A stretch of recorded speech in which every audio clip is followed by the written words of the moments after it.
باپ وہ عظیم انسان ہے جس کی مثال ایک گھنے چھاؤں والے پھلدار درخت کی ہے،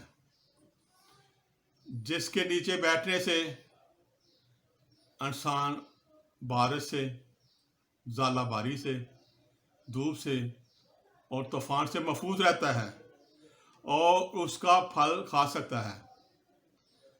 درخت تمام مصیبتیں اپنے سر پہ لیتا ہے، نیچے والے کو کوئی تکلیف نہیں پہنچنے دیتا۔ جس طرح کاربن ڈائی آکسائڈ گیس ہے وہ خود حاصل کرتا ہے اور دوسروں کو آکسیجن دیتا ہے، وہ اپنا پھل اپنے نیچے بیٹھنے والوں کو کھلا کے خوش ہوتا ہے۔ باپ وہ ہستی ہے جو اپنے بیٹے کو، اپنے بچوں کو اپنے سے زیادہ کامیاب دیکھنا پسند کرتا ہے۔ باپ اگر ریڈی لگاتا ہے تو سارا دن دودھ میں پھل یا اور چیزیں بیچ رہا ہوتا ہے۔ اگر فیکٹری میں ہے تو 45 ڈگری میں وہ کام کر رہا ہے، کس کے لیے؟ اپنے بچوں کے لیے، کہ میرے بچوں کی پرورش ہو جائے، وہ بھوکے نہ سوئیں۔ خود تکلیفیں برداشت کر رہا ہوتا ہے۔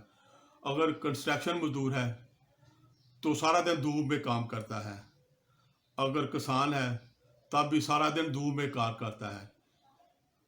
اولاد کو آرام دیتا ہے، خود آرام نہیں کرتا، خود سکون نہیں کرتا اولاد کو سکون دینے کے لیے۔ خود اچھا نہیں کھاتا، اس کی کوشش ہوتی ہے کہ اب میں اپنی اولاد کو اچھا کھلاؤں۔ باپ وہ پھول ہے جس کی خوشبو ہر سو پھیلی رہتی ہے۔ کہتے ہیں کہ باپ کی گرمی اور سورج کی گرمی برداشت کرنی سیکھو، اس لیے کہ جب ان کی روشنی نہیں ہوگی، اندھیرا چھا جائے گا، تب آپ کو ان کی روشنی کی قدر محسوس ہوگی۔ باپ اولاد کی نافرمانی بھی برداشت کر لیتا ہے۔ کہتے ہیں کہ ایک آدمی تھا، اس نے اپنے بچے کی پرورش کی، وہ بزنس اس نے شروع کر دیا، بہت بڑا بزنس مین بن گیا، شہر میں سب سے اونچا اس کا پلازا تھا۔ وہ اپنے بیٹے کو ملنے کے لیے گیا۔ جب وہ اس نے سب کے آخری منزل پہ اس کے بیٹے کا آفس تھا، جب اس نے آفس میں داخل ہوا تو بیٹا آگے سے آ کے اسے ملا۔ اس نے بیٹے کے کندھے پہ ہاتھ رکھ کے پوچھا، بیٹا بتاؤ دنیا کا خوش قسمت انسان کون ہے؟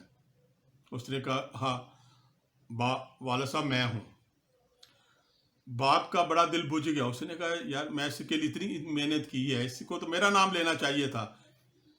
اس نے کہا شاید اس سے غلطی ہو گئی ہے۔ پھر اس کا آفس دے کے پھر اس کے کندھے پہ ہاتھ رکھ کے کہنے لگا کہ بیٹا دنیا کا خوش قسمت انسان کون ہے؟ اس نے کہا والد صاحب میں ہوں۔ اب اسے یقین ہو گیا کہ بیٹے نے نظریں پھیر لی ہیں، بٹ بیٹے کو میری اہمیت کا نہیں پتا۔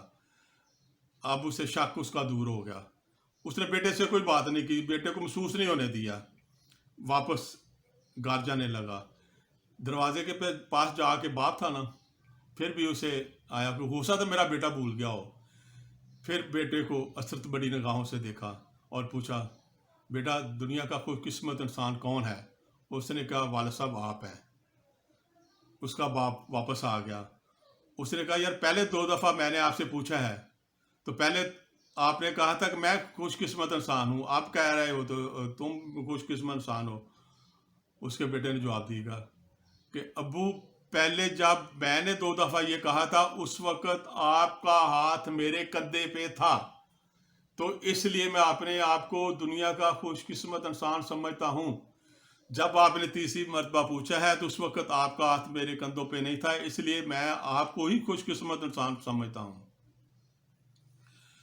میری اللہ تعالیٰ سے دعا ہے کہ جن کے ماں باپ زندہ ہیں ان کو صحت اور لمبی زندگی عطا فرمائے، اور جن کے ماں باپ فوت ہو گئے ہیں ان کو جنت الفردوس میں اعلیٰ مقام عطا فرمائے۔